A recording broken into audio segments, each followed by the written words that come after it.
See, the discussion we're going to talk about a game that if you didn't watch it and I tell you the scoreline, you may not believe it. In Spain, managed to beat Croatia by 3-0 in a game that everybody was surprised by Croatia's performance.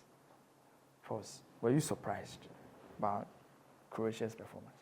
I wasn't. I wasn't surprised at all. Really? I wasn't. I you see. know, it is not a thing of Croatia's performance, but it's a thing of what Spain were able to do, right? To negate the artillery that Croatia was bringing to the game.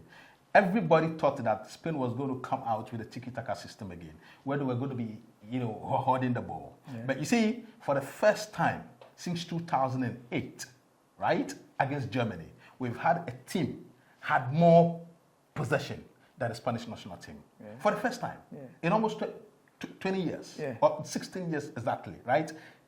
Absolutely no team has been able to have more possession than the Spanish national team. But the Croats were able to do that. Intentionally, though, Spain were intentional about that because they've got players, right, who were direct. Good. They've got players who are exceptionally direct. Exceptionally direct. So on what basis should you force them to play the tiki-taka?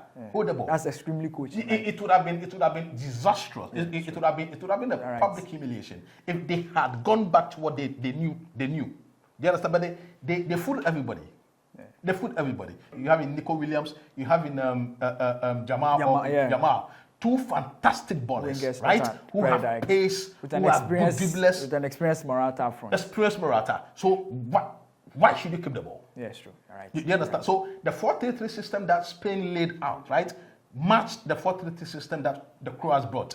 But the only difference is that the Spanish had better players and they were able to understand, appreciate, and interpret the system better.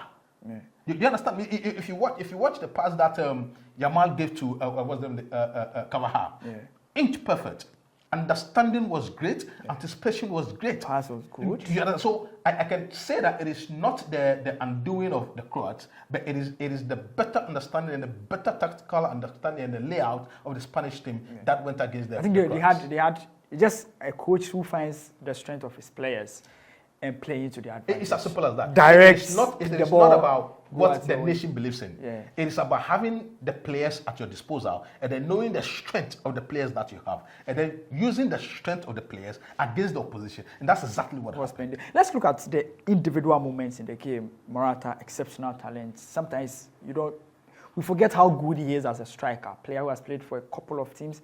As a captain, he has been an excellent player so far. Let's talk about Croatia. I just believe that once they realize that they are going against a very young Spanish team, they should have perhaps dropped some of the weak legs. Do you hold any opinion in that direction?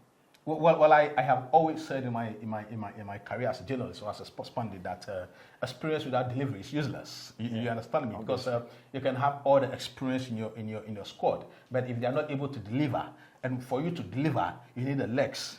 Right, you need to run 90 minutes. Yeah. And the players that they've got could not match up with the talent. Could not match. Yeah, in terms of talent, they are better than the Spanish team. Right. But when it comes to the delivery, when it comes to the performance, when it comes to running the hard yards, they could not match up. And that's exactly what transpired. Yeah. So it is not necessarily that the Spanish were so far better, but it's just that they were able to come into the game and then they used brute force. You understand, to annihilate the Croats.